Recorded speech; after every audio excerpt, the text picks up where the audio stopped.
We all love the excitement of a swim meet, right? But let's be real. The billing that comes after can sometimes feel a little confusing.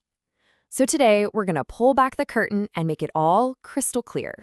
So let's get right to it. How exactly are those meet fees figured out and charged to your account?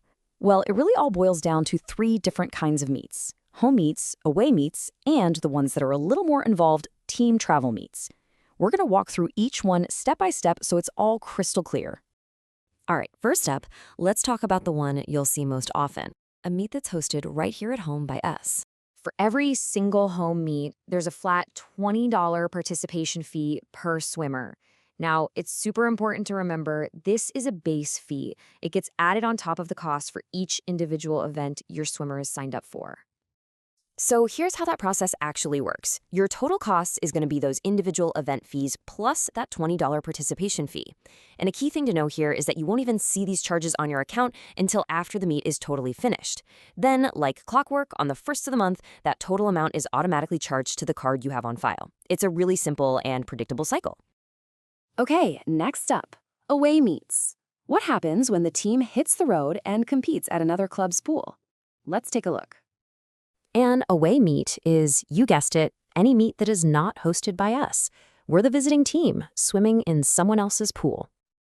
And here is the single biggest difference you need to know. The participation fee for an away meet is $40. That extra cost just helps us cover things like coach travel and other logistics that come up when we're competing somewhere else. Now, the billing process itself, it's actually identical to a home meet. We just add up the individual event fees and tack on that new $40 participation fee. The charges get posted after the meet is done, and your card gets billed on the first of the month. See? The only thing that changes is that higher participation fee. So let's just put this side by side to make it super clear. Home meet, we host, it's a $20 fee. Away meet, another team hosts, it's a $40 fee. And for both of them, the billing cycle is exactly the same. That charge always happens on the first of the month. Pretty straightforward, right? All right, let's tackle our third and final category. This one has a few more moving parts, so let's walk through it. This is the team travel meet. You can think of these as the big trips. These are the meets where the whole team travels together and stays together as a group. OK handles all the logistics for you. We're talking everything from transportation to hotels. For these big trips, there's an $80 base participation fee for each athlete. But, and this is a big but, it's just one piece of the puzzle. That fee gets rolled into a much larger travel budget that covers all the major costs, like hotels, buses, and team meals. So because these meets are more complex, the billing process has a few extra steps.